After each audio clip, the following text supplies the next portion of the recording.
May ibong dumapo sa lumang punong kahoy, pagod sa paglipad sa gitna ng unos at hamog. Pinatuloy ng hardin ang ibong naligaw, inarugat iningatan sa bawat pagsikat ng araw. Ngunit habang tumatagal sa lilim ng tahanan, may mga dahong nalagas sa bawat madaanan. At nang siya sa atin ang harding minamahal, may mga bulaklak palang unti-unting nawala. Kaya hinayaan ko ang ibong lumipad sa himpapawid na siya mismo ang maghanap. Hindi lahat ng naliligaw ay dapat ikulong. Minsan ng pagbitaw ang tanging tamang tugon.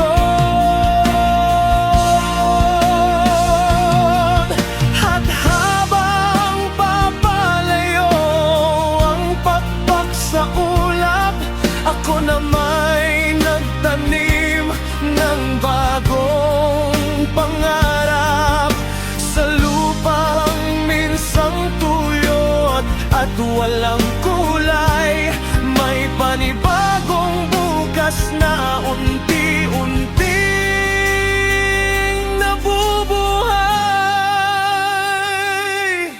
May isang ilog namang tahimik na dumaan, hindi humingi ng pangalan ni pangako man. Ngunit sa mga gabing malamig at madilim, naroon ang agos upang damayan ang damdamin. Hindi man naging dagat ang aming kwento, naging tulay naman sa aking pagbangon ng totoo, hanggang sa natutuhan kong muli ang paglakad sa landas na matagal kong hindi natatanaw.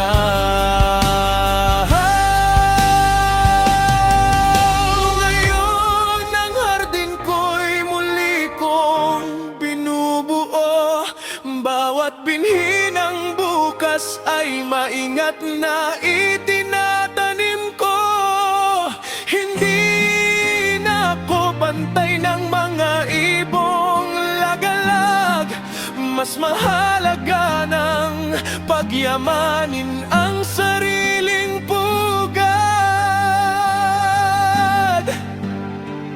Kung minsan ang pag-ibig ay parang panahon, may unos, may tag-araw, may tahimik na pag-ahon. At hindi lahat ng dumarating ay mananatili.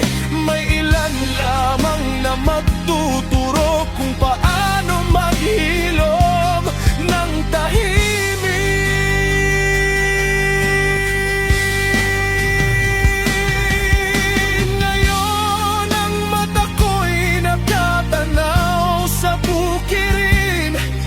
Sa mga gintong butil na handa kong anihin, sapagkat ang tunay na yaman sa dulo ng paglalakbay ay ang sariling kapayapaang matagal nang hinahanap.